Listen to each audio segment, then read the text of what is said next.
saudar a todos em nome do Senhor Jesus e dizer da nossa alegria, da minha esposa e da minha, de estar aqui com vocês, louvando ao nosso Deus nessa noite e participando desse culto de adoração, de gratidão ao Senhor que é Criador de todas as coisas. Muito obrigado, pastor Eli, pelo convite para estar aqui. Meu objetivo nessa noite é falar a respeito do cristianismo, da visão cristã de mundo, particularmente do criacionismo, e fazer alguma pontuação com relação a uma visão alternativa e concorrente, que é a visão evolucionista de mundo. E eu gostaria de ler, então, o capítulo 1 do livro de Gênesis. Esse versículo tem sido chamado o cartão de visitas de Deus, que aqui ele simplesmente se apresenta como sendo o Criador de todas as coisas. Primeiro verso da Bíblia. No princípio criou Deus os céus e a terra. E aí vamos para Hebreus, capítulo 11. Séculos depois, o servo de Deus, falando a respeito da vida pela fé, ele diz do verso 1 até o verso 3: Ora, a fé é a certeza de coisas que se esperam, a convicção de fatos que se não veem. Pois pela fé os antigos obtiveram um bom testemunho. Pela fé entendemos que foi o universo formado pela palavra de Deus, de maneira que o visível veio a existir das coisas que não aparecem. Aqui o verso 3 está se referindo ao livro de Gênesis, verso 1 do capítulo 1, que nós acabamos de ler. Queridos, a busca das origens do universo é uma coisa muito antiga. É como é que tudo começou, de onde viemos. Os povos antigos, os povos primitivos, todos eles têm lendas da criação, ou lendas das origens de tudo, que nós chamamos de cosmogonia. Os filósofos gregos também, durante séculos, eles se debateram com a questão da origem de todas as coisas. Por um lado, havia alguns que defendiam que a matéria sempre existiu. Alguma coisa tem que ser eterna, alguma coisa tem que ter sempre existido. Se não for Deus, é a matéria. E muitos defendiam a existência da matéria como um elemento eterno, em contraste com a filosofia, por exemplo, de Platão, aquele famoso filósofo grego, que diz que, numa certa altura, veio um deus, que ele chamava de Demiurgo, que colocou ordem no caos que havia, dando origem ao universo, às coisas como nós existimos. Isso tudo vocês aprenderam já nos seus cursos de filosofia, na escola, na universidade. Teorias modernas esquecem essas lendas antigas e tentam, através da ciência, detectar a origem de todas as coisas. Como nós chegamos a ser o que somos, de onde viemos, como tudo isso aconteceu. Muitas teorias, dentre elas a mais famosa é a do Big Bang, que um dia um ponto minúsculo de partícula condensada explodiu há milhões de anos passados e os pedaços se espalharam pelo espaço e ainda continuam se espalhando e voando, se separando a toda velocidade, e por acaso uma dessas partículas encontrou as condições ideais e surgiu o planeta Terra, com condições habitáveis de vida. E ali, nesse planetinha, por uma combinação de acaso e determinadas circunstâncias, surgiu o primeiro ser vivo, de onde então, através de um processo aleatório de mutações, pelo período de milhões e milhões de anos, a vida veio a se tornar complexa, partindo de um elemento simples, de um ser extremamente simples. Então toda essa riqueza, essa complexidade veio a acontecer. Eu vou falar um pouquinho disso mais adiante. E essa é apenas uma das várias teorias que procuram explicar a origem de todas as coisas. Mas para o cristão, que recebe a Bíblia como palavra de Deus, ele não tem dúvida de que as origens do universo e da nossa existência se encontram em Deus. No princípio, criou Deus os céus e a terra. E é por isso, e é nessa palavra que nós nos fiamos, de que o universo foi criado por Deus, de maneira que as coisas que hoje vemos, as visíveis e também as que não vemos, as invisíveis, elas foram formadas pela palavra de Deus. E nós sabemos disso pela fé. Sabemos porque a Bíblia nos diz.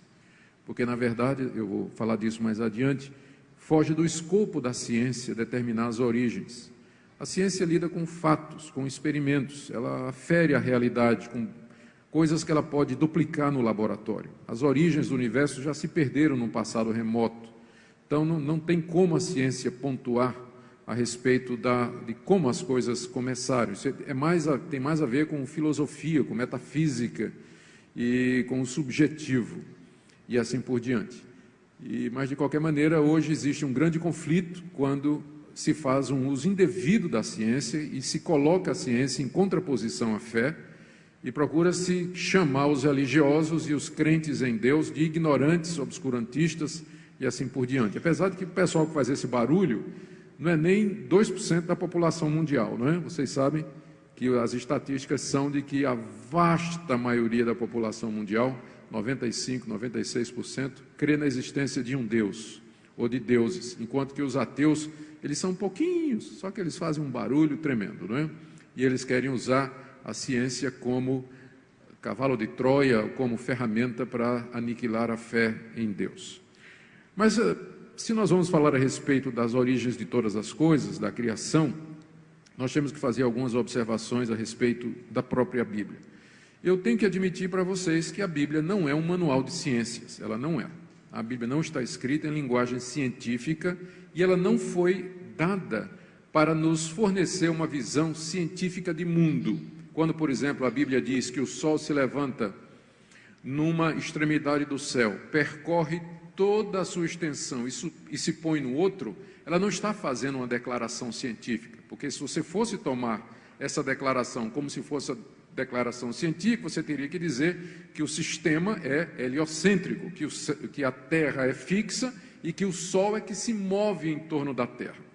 Mas a linguagem da Bíblia não é científica, ela é a linguagem do observador, é a linguagem de quem observa. Até hoje, em plena era científica, nós ainda dizemos que o Sol se levanta numa extremidade da Terra, do horizonte, percorre o céu e se põe no outro lado. Não falamos isso? E nós sabemos que, na verdade, não é a Terra que é fixa e o Sol se move em torno dela, mas o contrário. Mas a linguagem da Bíblia não é uma linguagem científica e, da mesma forma que nós rejeitamos os esforços do evolucionismo e de outras linhas teóricas de usar ciência para desprovar a criação, nós também temos dificuldade quando alguns criacionistas, alguns cristãos, querem usar a Bíblia para provar determinadas coisas, forçando a Bíblia além dos seus limites. Ela não foi dada em linguagem científica, nem o objetivo dela é nos fornecer uma descrição científica do mundo.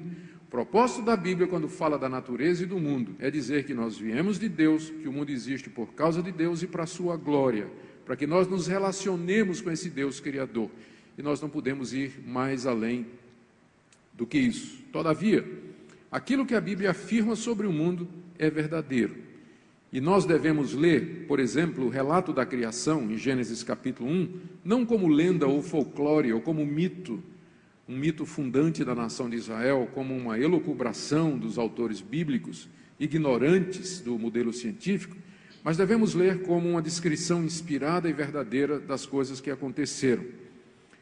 E isso é apoiado pela simplicidade do relato bíblico. Eu não li o capítulo de Gênesis 1 todo, mas vocês o conhecem muito bem. Quando nós comparamos o relato da criação da Bíblia com as lendas antigas de povos primitivos que falam de como o mundo foi criado pelos deuses e tudo mais, salta aos olhos a simplicidade do relato bíblico, a sua pureza, a sua narrativa, em contraste com aquelas lendas absurdas.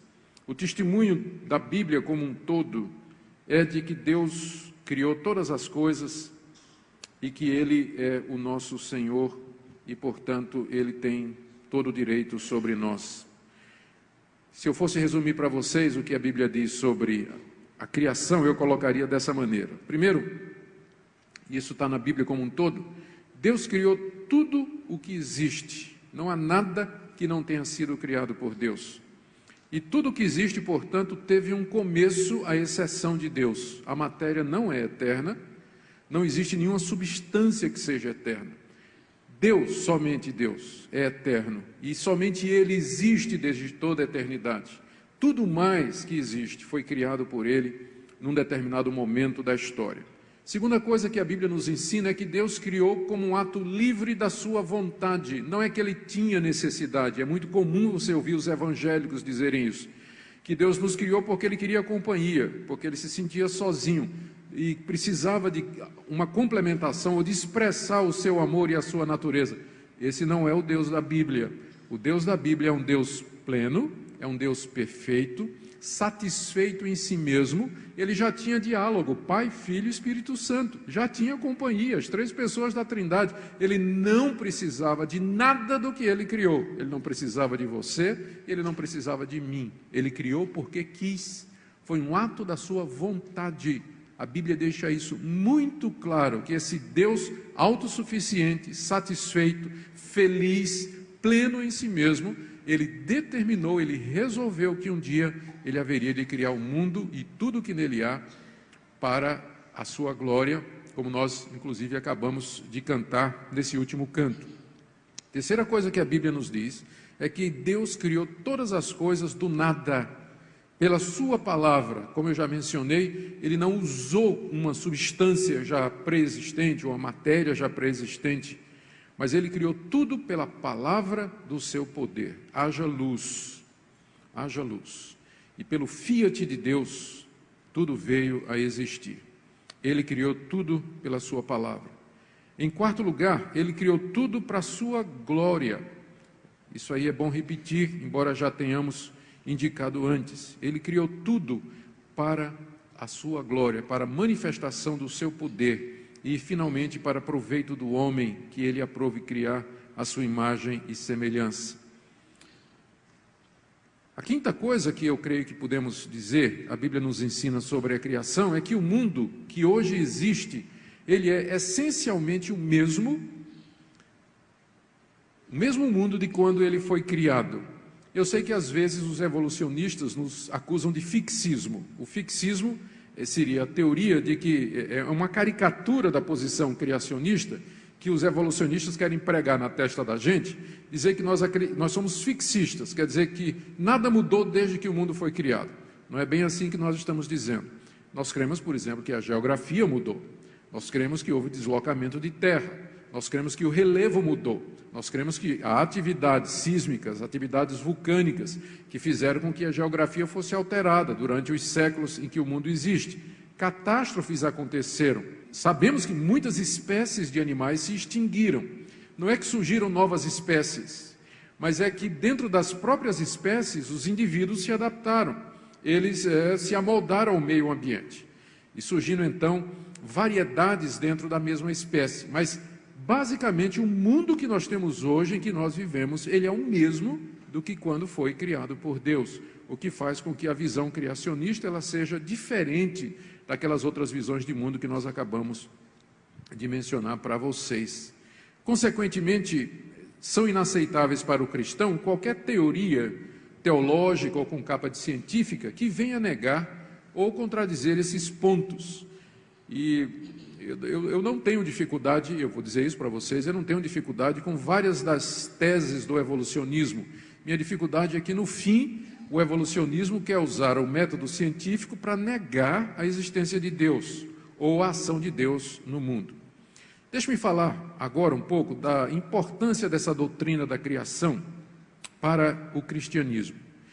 Eu sei que tem cristãos que estão prontos a abrir mão da doutrina da criação para acomodar a sua crença às teses supostamente científicas do evolucionismo. E aparecem então os chamados evolucionistas teístas.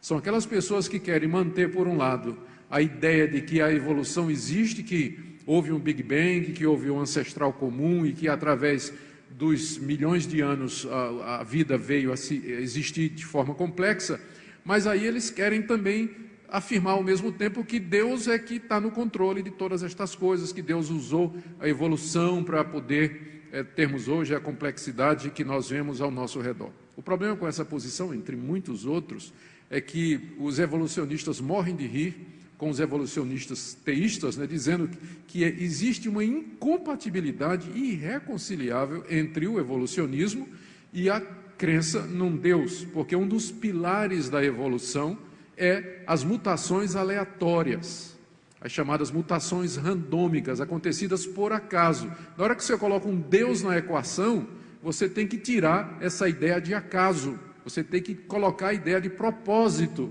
na maneira como as coisas aconteceram. E os evolucionistas morrem de rir quando alguns cristãos tentam conciliar estas coisas. E, por outro lado, também os criacionistas olham assim, meio desconfiados para esses irmãos que querem ler ou ver o evolucionismo como explicação para a complexidade da vida, porque aí o que é que nós vamos fazer com o relato de Gênesis? O relato de Gênesis é tão claro: no princípio criou Deus os céus e a terra, e aí vem a narrativa de como ele fez as coisas em determinados períodos de tempo, nos dias que são ali mencionados. E depois diz que ele criou o homem e que o homem, num determinado momento, ele tomou da árvore que não devia tomar e com isso desobedeceu a Deus e caiu do estado de inocência em que havia sido criado, tornou-se um pecador. Então os evolucionistas teístas, eles olham para o relato de Gênesis e eles vão ter que negar a historicidade, eles vão ter que negar a existência de Adão. Primeiro eles vão negar que Deus criou o mundo, como está escrito ali. Segundo, eles vão ter que negar que houve uma pessoa, um Adão literal. O evolucionista teísta não pode acreditar num Adão, numa pessoa chamada Adão e sua mulher Eva, foram criados por Deus, e muito menos que houve um momento em que aquele casal desobedeceu a Deus e caiu do estado de graça ou de inocência em que havia sido criado. Eles vão ter que dizer que aquele momento que a Bíblia retrata como sendo de queda, na verdade foi o momento em que esse humanoide, esse macacoide ou humanoide, que depende do ângulo que você olha, ele ganhou consciência moral e passou a saber o certo e o errado e a raciocinar. Então isso que a Bíblia fala como sendo a queda, o evolucionista teísta vai dizer que foi o momento em que o humanoide se tornou o Homo sapiens, que ele se tornou inteligente, que ele passou a ter consciência moral e coisa dessa natureza. Portanto, quando chega em Gênesis, quebra a plausibilidade. Ou você é de fato evolucionista, ou você é criacionista. O meio termo,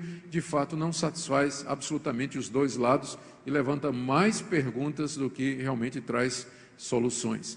Eu quis falar disso porque eu sei que há cristãos que estão dispostos a abrir mão de Gênesis 1, 2 e 3, que para mim são os 3 capítulos mais importantes da Bíblia, são os 3 primeiros capítulos de Gênesis, estão dispostos a abrir mão desses 3 capítulos para acomodar a fé cristã às supostas reivindicações infalíveis da ciência. Mas eu quero falar aqui da importância dessa doutrina da criação, conforme nós a encontramos nos primeiros capítulos de Gênesis para nós. É o conceito mais básico do cristianismo, do qual depende o nosso relacionamento com ele. Porque Deus criou o mundo conforme está escrito em Gênesis 1, 2 e depois a queda do capítulo 3, porque Deus criou o mundo conforme está escrito ali, ele deve ser buscado por suas criaturas que dependem dele. A visão evolucionista de mundo fala de um sistema natural fechado, onde não há interferência de Deus.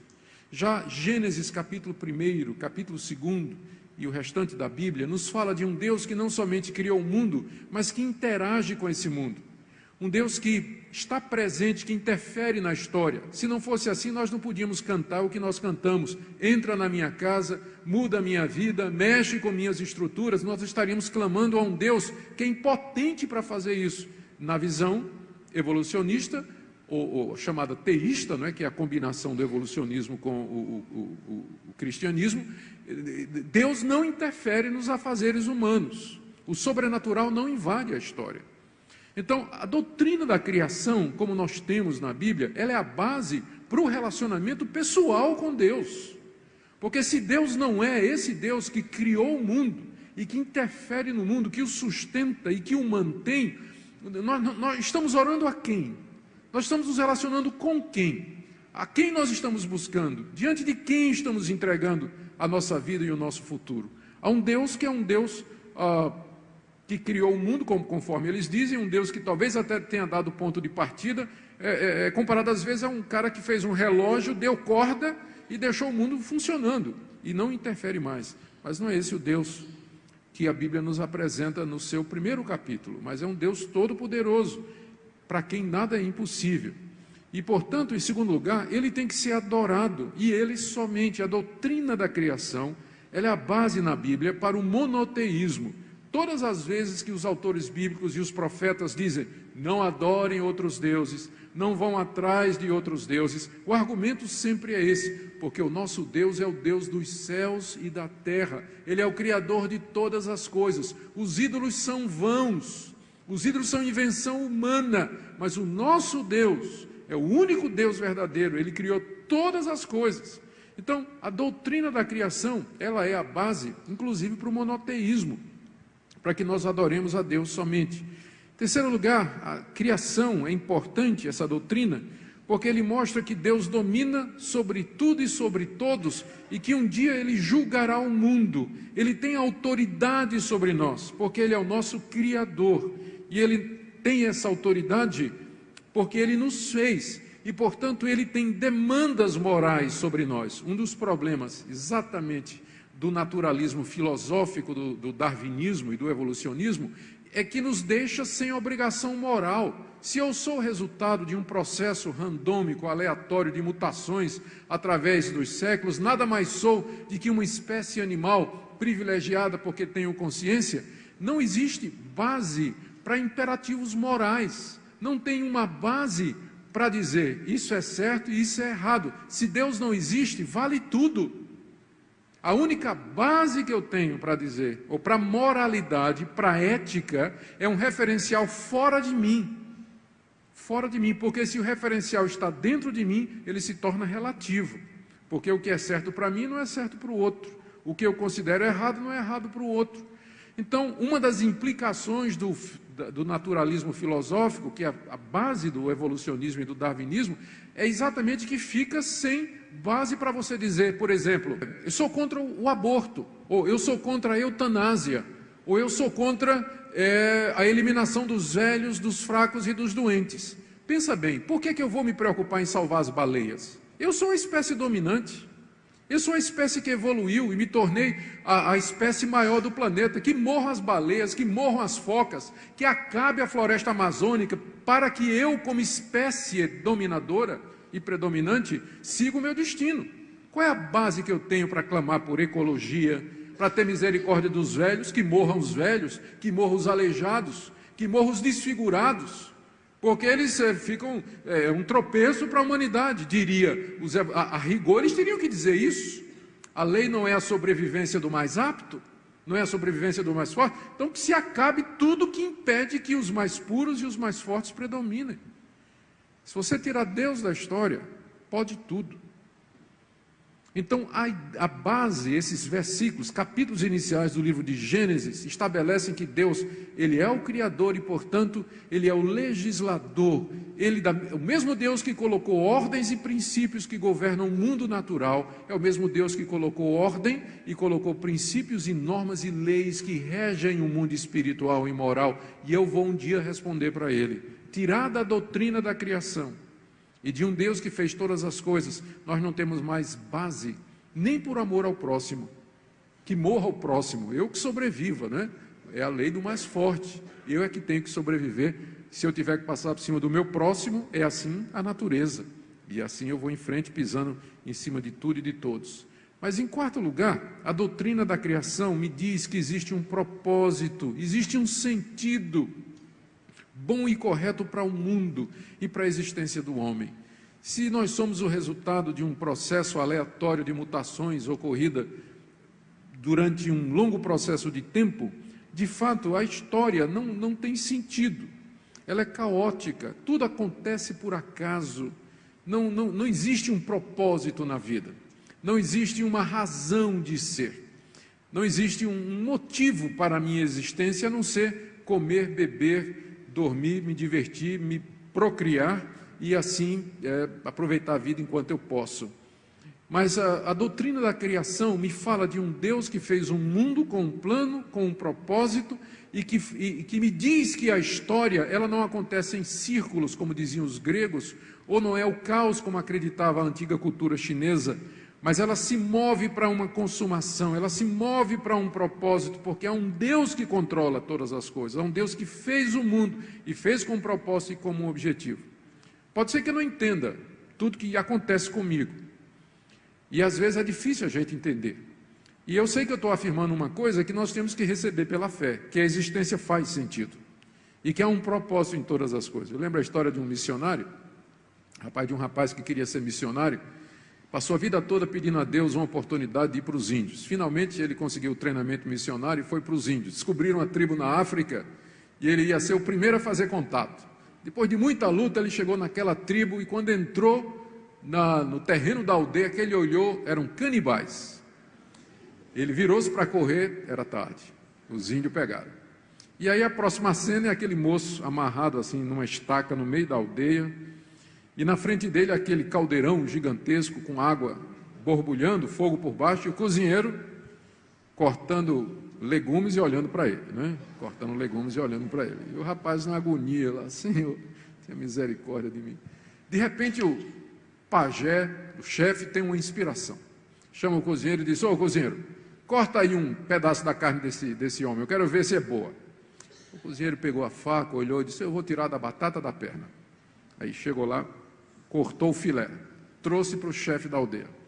O chefe da aldeia provou: que carne horrorosa, nunca comi uma carne tão ruim na minha vida, solta esse homem, a carne dele não presta.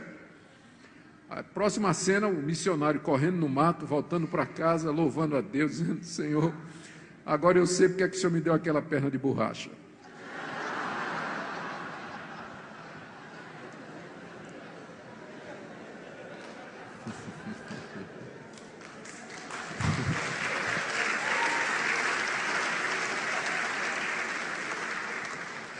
A gente não entende certas coisas que acontecem na vida da gente, mas um dia a gente pode chegar a entender, como esse rapaz.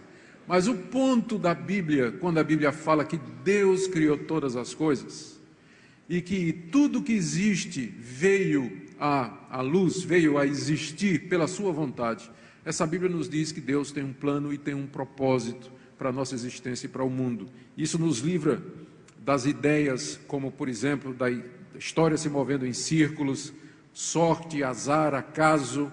Não, nós todos sabemos, nós todos cremos nesse Deus que guia todas as coisas. Então, eu falei estas coisas para mostrar a vocês a importância da doutrina da criação.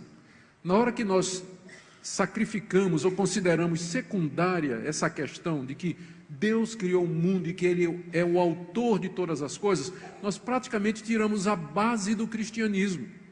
Nós não temos mais base nenhuma para dizer o que nós dizemos e para professar o que nós professamos. Não há um Deus com quem nos relacionar, um Deus que nos ouça, um Deus que nos atenda, um Deus que dá propósito à nossa existência, um Deus a quem nós havemos de prestar contas, um Deus cuja moral, cuja vontade, cujas leis eu tenho que respeitar.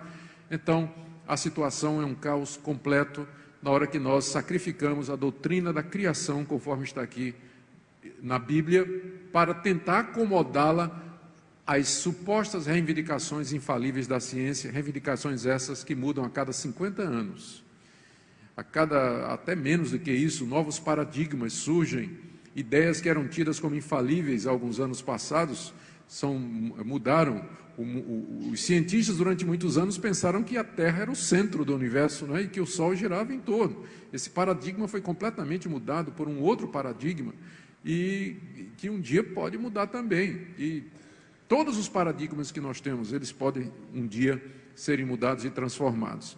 Mas eu quero falar também da importância dessa doutrina da criação para a academia. Eu sei que vários de vocês aqui estão na universidade, vários de vocês já passaram pela universidade, mas eu tenho o privilégio de trabalhar na Universidade Mackenzie, e esses anos que eu tenho trabalhado, primeiro como professor e depois nessa minha função administrativa, tenho tido a oportunidade de encontrar com muita gente preparada e capaz. Eu não creio que exista um conflito real entre a minha fé na Bíblia, a minha fé no que a Bíblia diz a respeito da criação do mundo, de um Deus que fez todas as coisas, e o progresso da ciência. Na verdade, o cristianismo é a alma da ciência. Deixa eu fazer essa declaração de novo. O cristianismo é a alma da ciência. Vocês já se perguntaram por que é que a ciência moderna ela não nasceu nas antigas civilizações, como por exemplo na Mesopotâmia, no Egito, na Índia, na China? a cultura milenar da China, por que que essas grandes culturas antigas, elas não foram berço da ciência moderna? Por que que a ciência moderna foi nascer lá na Europa cristianizada do século XVI, a partir do humanismo, depois o iluminismo, a reforma protestante? Por quê? Já pensaram nisso? A resposta é simples. Porque nessas antigas civilizações, a relação do homem para com a natureza era de veneração e de adoração. Todas essas culturas eram culturas panteístas, que acreditavam que a natureza era uma extensão de Deus, era o próprio Deus. Quando nós chamamos ou nos referimos a estas culturas como sendo panteístas, a palavra panteísmo está dizendo tudo é Deus e Deus é tudo. Então a relação dessas pessoas com a natureza era de veneração, de superstição, de medo. O cristianismo veio e dessacralizou a natureza, dizendo, no princípio criou Deus os céus e a terra. O mundo não é uma extensão de Deus. Deus não é o mundo e o mundo não é divino nesse sentido de que Deus é a alma do mundo. Mas o mundo existe de maneira objetiva, fora de Deus, foi criado por Deus. E, portanto, a nossa atitude com relação ao mundo não é de veneração, adoração, superstição e medo, mas é de análise, é de aprendizado, de observação para saber como funciona. Aliás, foi o cristianismo que traz aquela palavra no livro de Gênesis, em que Deus se dirigiu ao homem e disse, domine sobre a terra. Use a terra para o seu proveito. Então foi esse mandato cultural do cristianismo que levou a Europa, os cientistas, o homem na Idade Média, no iluminismo, a olhar para o mundo, não com um temor servil de que estaria mexendo com os segredos dos deuses e portanto, ofendendo os deuses, não, mas como uma criação de Deus. Os primeiros cientistas que nos deram a ciência moderna eram todos cristãos. Todos eles partiam de uma cosmovisão cristã do mundo, e eles queriam examinar o mundo e descobrir como é que o mundo funcionava para conhecer mais a Deus, como por exemplo Newton, Cuvier e tantos outros grandes cientistas, químico, Paracelso, todos eles tinham uma visão cristã de mundo. Deus criou o mundo e eles queriam analisar o mundo exatamente para saber, conhecer mais a respeito de Deus. Então, foi o cristianismo que nos deu a ciência moderna. É por isso que eu disse que ele é a alma da ciência, porque foi essa visão de mundo que possibilitou o surgimento da ciência. É a base filosófica para a pesquisa, porque a Bíblia me diz que Deus criou o mundo. Veja só, primeiro eu creio que existe um mundo fora de mim. Vocês sabem que tem religiões e que tem filosofias que dizem que não existe nada fora da cabeça da gente. Sabem disso, não é? E que tudo que nós vemos, sentimos, ouvimos e percebemos é tudo acontece aqui. Não tem nada fora de mim, nada. A visão criacionista de mundo nos diz que existe uma realidade concreta lá fora, além de mim, que eu posso tocar, tangível, que eu posso medir, que eu posso analisar. E isso é uma dádiva da visão cristã de mundo, que possibilita a pesquisa.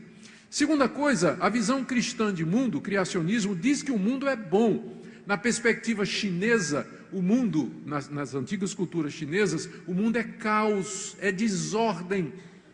E, portanto, impossível de ser analisado, de ser conhecido, é aleatório. Mas a visão cristã de mundo diz nada disso. Existe um mundo lá fora que foi criado por Deus, é um mundo que é regido por princípios, é regido por normas, é regido por leis, e, portanto, nós podemos estudar o mundo. Você sabe qual é a base da ciência? É a regularidade. É a regularidade. E porque as coisas acontecem regularmente da mesma maneira, eu posso fazer medições e eu posso fazer predições. Essa é a base da tecnologia, inclusive. Então, essa ideia de um mundo onde as coisas acontecem regularmente, de maneira previsível, é uma dádiva do cristianismo, que diz que Deus criou o mundo como sendo uma expressão da sua vontade, um Deus de ordem, um Deus de princípios, um Deus que colocou fundamentos em tudo que existe. E essa é a base da ciência. Foi isso que eu disse para vocês, o cristianismo é a alma da ciência moderna, porque é no cristianismo que nós vamos encontrar o surgimento, inclusive, das grandes universidades, Oxford, Princeton, Yale, Harvard, todas foram fundadas por cristãos. Todas essas grandes universidades que hoje são referencial no mundo, todas elas foram fundadas por cristãos. Ainda a Universidade Livre de Amsterdã, que é mais recente. Então, nunca houve essa incompatibilidade. Qual é a dificuldade, então, por exemplo, que uma teoria recente como o darwinismo, que tem 150 anos, fazendo esse ano, 2009 é o ano de Darwin, 150 anos do lançamento do livro A Origem das Espécies. Qual é a dificuldade quando de repente aparece uma teoria como essa, que vai passar, como outras teorias passaram também? O darwinismo já está mostrando que ele se gastou, e que ele está mostrando já que está cansado, e que é preciso, aliás, vocês sabem que o darwinismo que hoje se defende já é o neodarwinismo, teve uma revisão na década de 90, não é? É chamada nova síntese darwinista, e já estão planejando uma nova síntese darwinista, para daqui a alguns anos, eliminando alguns dos pontos que o darwinismo não consegue mais se sustentar à luz das próprias pesquisas feitas nem tanto por cristãos, mas até por gente que é ateia mesmo, pessoa que não acredita em Deus. Mas qual é a dificuldade que nós temos com a visão darwinista de mundo? Vou começar dizendo em que é que nós concordamos. Primeiro, o emprego do método científico para analisar a natureza e o seu funcionamento. Nós não temos o menor medo de usar um método científico. Se você pegar o sistema Mackenzie de ensino, que recentemente recebeu atenção da mídia, foi um repórter da revista Veja lá no Mackenzie, pegou o nosso sistema de ensino que nós estamos fazendo para as nossas escolas, porque nós estamos cansados de dar material evolucionista para os nossos filhos e resolvemos escrever os nossos próprios livros. E criamos o sistema Mackenzie de ensino, onde nós estudamos boa ciência, os alunos do Mackenzie estão entre os melhores classificados nas universidades, excelentes notas em tudo, criamos o nosso próprio sistema de ensino. E foi lá um repórter, pegou lá e disse, mas vocês estão ensinando criação aqui, estão falando de Deus criar as coisas em aula de ciência? Como é que vocês... Criação é religião, e vocês misturam com ciência? E ele foi lá nos entrevistar. E nós dissemos, não, o senhor está errado, nós não ensinamos criacionismo em aula de ciência, nós ensinamos criacionismo em todas as aulas, todas, do começo ao fim. É a visão que permeia o nosso sistema de ensino, que existe um Deus que criou todas as coisas. Então o aluno vai estudar a história a partir da visão cristã de mundo, um Deus que criou a história. Porque se não for com a visão cristã de mundo, vai ser a visão hegeliana, vai ser a visão marxista de história, que é a que domina hoje, vai ser a visão materialista de história, sempre vai ter uma cosmovisão por detrás. Isso de que o ensino é neutro é balela, todo ensino é ideológico. Se não for o cristianismo por detrás, vai ser outra ideologia. Então nós estamos cansados de dar isso para os nossos filhos, vamos fazer com a ideologia correta. O cara ficou furioso, escreveu um artigo na revista Veja, depois saiu na Folha de São Paulo, e aí então saiu no circuito da grande mídia, né? Até a Globo News teve lá no Mackenzie, gravou uma entrevista conosco a respeito dessa questão do ensino do criacionismo nas escolas, e porque nós não vimos absolutamente nenhuma incompatibilidade. Mas eu queria dizer o seguinte, se você pegar o material do sistema Mackenzie de ensino, na parte onde nós começamos a tratar de ciência, você vai ver que a primeira coisa que nós fazemos aos nossos filhos é ensinar a usar o método científico. Nós não temos a menor dificuldade em usar o método científico, que é um método neutro. Meu problema com o darwinismo, evolucionismo, não é a metodologia científica, porque ciência é ciência, ela pode ser empregada da maneira correta. Os primeiros cientistas eram cristãos, não temos dificuldade com isso, não temos dificuldade com o método científico. Também nós não temos dificuldade em dizer que existe adaptações, esse é um grande engano, não é? Nós temos que fazer aqui uma diferença entre a chamada microevolução e a macroevolução, embora esses dois nomes nem sempre sejam bons. A microevolução admite que dentre as mesmas espécies, os indivíduos se adaptaram em determinadas regiões, devido ao clima, devido à geografia, devido a diversos propósitos. Mas, por exemplo, isso explica porque tem tanta raça diferente de cachorro. Mas no fim ele é cachorro. É cachorro. E não tem problema, você vai encontrar cachorro de um jeito, cachorro de outro, mas é cachorro.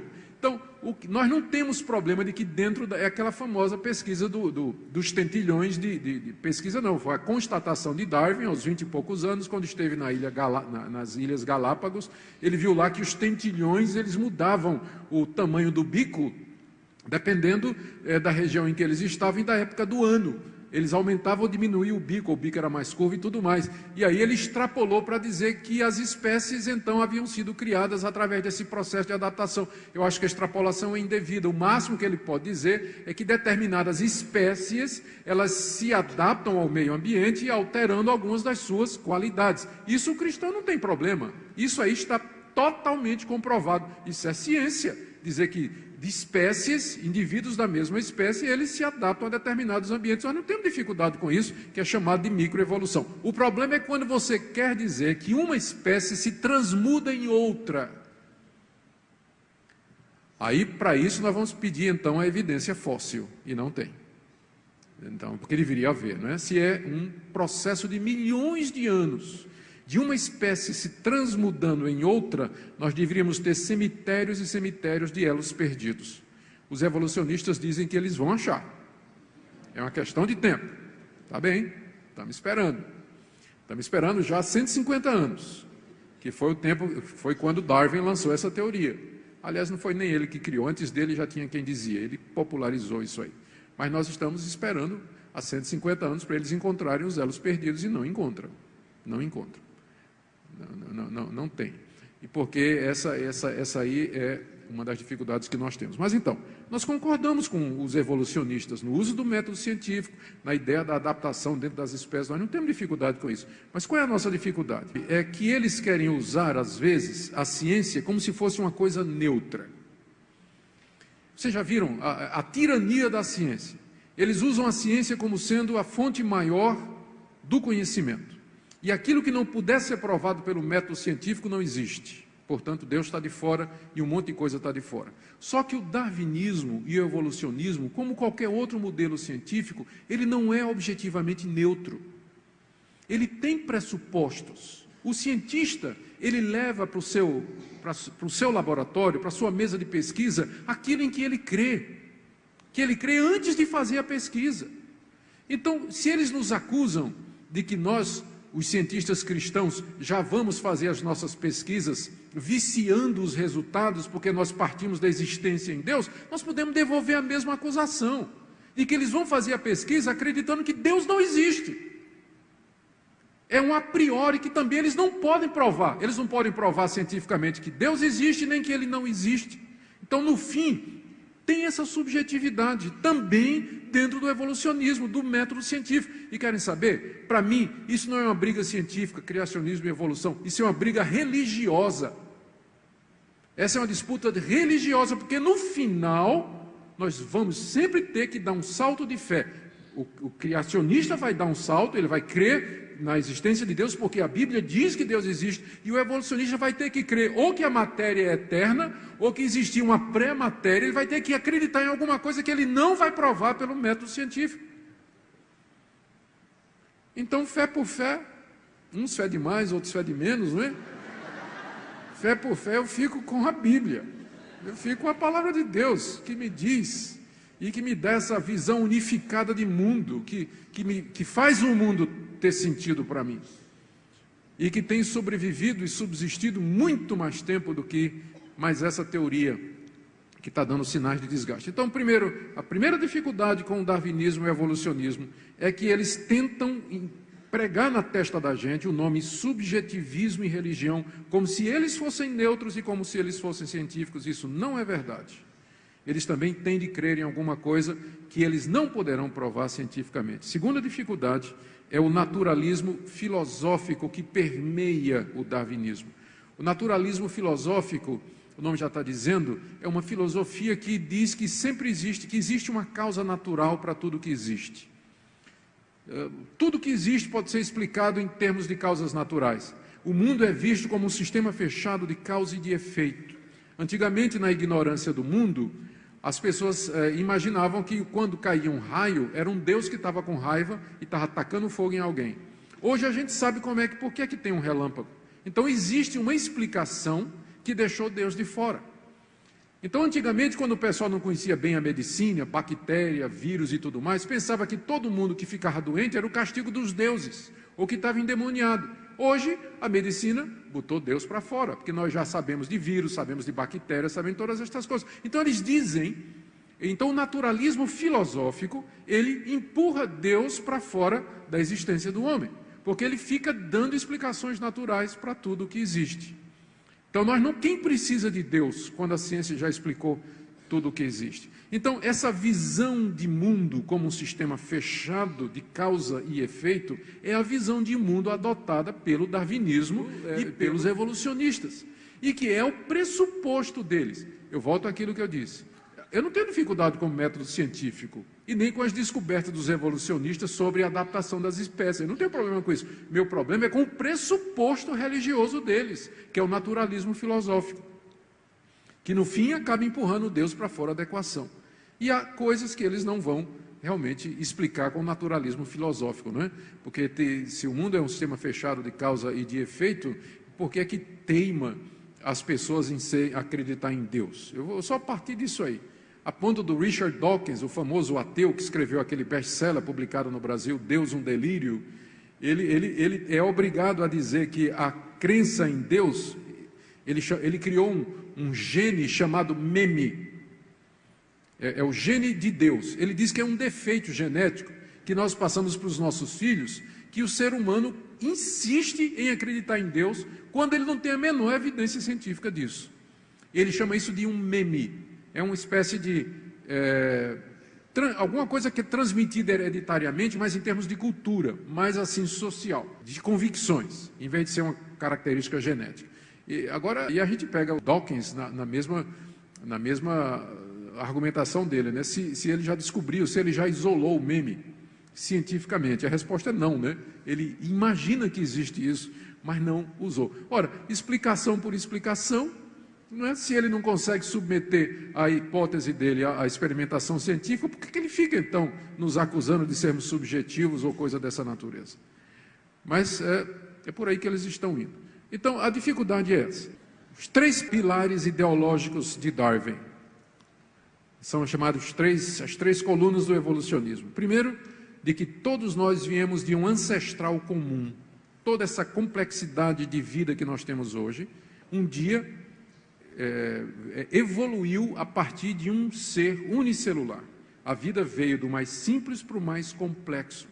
Essa teoria deu ensejo a que Darwin desenhasse a famosa árvore da vida, em que você já deve ter visto isso nos livros de ciência, a árvore da vida, em que ele coloca aquele serzinho unicelular e sai dando as ramificações, como através dos processos aleatórios de mutação, a vida foi se tornando complexa, se diversificando, especificando, dando origem, então, às famílias, espécies e coisas dessa natureza. Hoje, a ideia da árvore da vida já é rejeitada pela maioria dos cientistas. Grande parte deles hoje fala num gramado da vida, porque não tem como provar que toda essa complexidade que existe, essa diferença absurda que existe nos seres viventes, e agora com as descobertas da bioquímica, que o ser humano entrou na célula, no DNA, e viu essas diferenças absurdas, não tem como explicar isso a partir de um ancestral comum.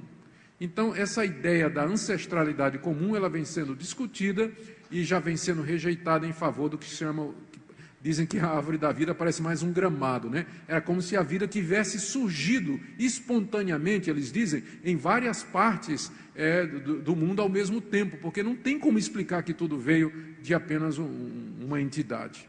Esse é o primeiro pilar do darwinismo que está sendo questionado. O segundo é que a complexidade da vida se deu através de mutações randômicas, ao acaso. Mutações que foram acontecendo e deram certo. A ideia é quando uma mutação facilitou ou tornou aquele organismo mais apto para sobreviver, mais forte em relação aos demais, então aquela mutação é passada geneticamente para a próxima geração, criando uma nova geração que agora é capaz, e portanto a geração antiga, os indivíduos anteriores que não tinham essa mutação, eles são colocados de lado, eles vão fenecendo e morrendo. Alguém já comparou isso aí, a possibilidade de mutações randômicas ao acaso, criar espécies mais fortes, eliminando as anteriores, como a mesma coisa de uma pessoa cega tentar montar um relógio, usando luva de boxe, não é? E vem aí as comparações. A outra muito famosa é você entregar uma máquina de calcular, um teclado, um laptop a um macaco, e esperar que ele, digitando ali ao acaso, escreva a enciclopédia britânica em 5 anos. Alguma coisa nesse sentido. A possibilidade disso é considerada extremamente remota, a ponto deles terem que esticar o tempo em bilhões de anos para poder o acaso ter a oportunidade de funcionar. Então, essa questão contra a ideia das mutações ao acaso, surge dentro do próprio meio científico um movimento chamado design inteligente, onde as pessoas estão mostrando que é impossível que determinadas complexidades que existem hoje na natureza tenham se desenvolvido por acaso. Por exemplo, pega uma ratoeira. Uma ratoeira tem 5 partes. Tem a base de madeira, tem a mola, tem o gancho, tem aquela pecinha que segura o gancho e tem o negócio que bate na cabeça do rato, né? A ratoeira tem 5 partes. Se você tirar uma das partes, a ratoeira não funciona. Basta tirar uma, a ratoeira não funciona. Vou pegar aqui o famoso exemplo do motorzinho da célula. A bioquímica mostrou que as células, elas têm um motorzinho de cauda, chamado flagelo bacteriano, que se move e que faz com que a célula nade. A célula se movimenta com esse motorzinho atrás. Tem 40 e poucas peças esse motor. Se você tirar uma peça, esse motor não funciona. Uma. Tem 40 e poucas peças esse motor celular. Se você tirar uma pecinha, ela não funciona. Para que a evolução funcione, a cada mudança ela tem que dar certo. Ela tem que ter propósito, senão é descartada, não é isso? Cada novo passo tem que ter propósito, tem que ser melhor do que o anterior, tem que ter alguma finalidade, senão ela vai ser descartada pela seleção natural. Como é que se poderia chegar a um motor celular com 40 e poucas peças? O que é que esse motor seria com 39 peças? Não tem função nenhuma.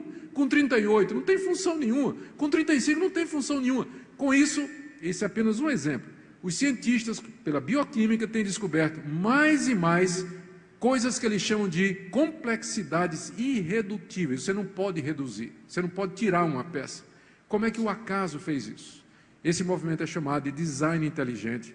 Eu concluo dizendo o seguinte. Primeiro, uma palavra aqui para nós, como crentes que professamos crer na Bíblia. Nós não precisamos ter vergonha nenhuma de dizer que somos criacionistas, que cremos num Deus que fez todas as coisas. A ciência muda, a ciência ela tem o seu valor quando é usada corretamente, mas não nos acovardemos ou não nos sintamos pequenos quando a ciência parece dizer que Deus não existe, ou quando aparecem essas pessoas trazendo teorias aí que no final das contas tem como objetivo nos fazer sentir estúpidos e ignorantes. Porque grande parte das vezes eles ignoram os fatos e nós às vezes também. Nós ignoramos a grande contribuição do cristianismo para o surgimento da ciência e que hoje grandes cientistas que estão fazendo a história, eles são cristãos, como por exemplo o Collins, que é o presidente ou foi o diretor do projeto Genoma. É um cristão que inclusive escreveu o livro A Linguagem de Deus. Espero que vocês tenham acesso à Linguagem de Deus, já publicado em português, um livro dessa grossura muito bom. É um cristão, defende a criação e que e critica o evolucionismo, é o diretor do projeto Genoma, esse projeto importantíssimo. Então não tenhamos receio ou vergonha de professar nossa fé em Deus. Segunda coisa, se Deus é o que Ele diz que Ele é, Criador de todas as coisas, Senhor de todas as coisas, a grande pergunta que nós temos que fazer é se nós nos dirigimos a Ele como tal, se nós o reconhecemos como Senhor da nossa vida, da nossa existência, e se nós queremos servi-lo e dar a Ele a honra, a glória e o louvor que Ele merece. Terceira coisa, se Deus é o que Ele é, se o mundo é o que a Bíblia diz que é, nós deveríamos ser os melhores alunos da universidade, os melhores professores e os melhores cientistas, porque nós temos essa motivação, conhecer o mundo que Deus fez, nós somos motivados por isso, fazer tudo para a glória de Deus. E por fim, eu diria para você o seguinte, enquanto você está conversando com um evolucionista, tentando mostrar os buracos da teologia ou da teoria da evolução, lembre que no fim, isso é uma guerra religiosa, não é tanto uma guerra da ciência. Você não vai conseguir provar cientificamente nenhuma coisa nem outra, porque não é uma briga de ciência. Você vai encontrar excelentes cientistas que são cristãos e outros excelentes cientistas que são ateus. Mas no fundo isso é uma guerra religiosa de pressupostos. E no fim, o melhor remédio para ganhar um evolucionista é o velho evangelho da cruz. é pegar para Ele a Cristo Jesus, que morreu pelos nossos pecados, para salvar ateus, para salvar evolucionistas, falsos cristãos, para salvar todo pecador que se arrepende e verdadeiramente vem a Jesus em humildade. Amém? Que Deus abençoe a vocês e ajude vocês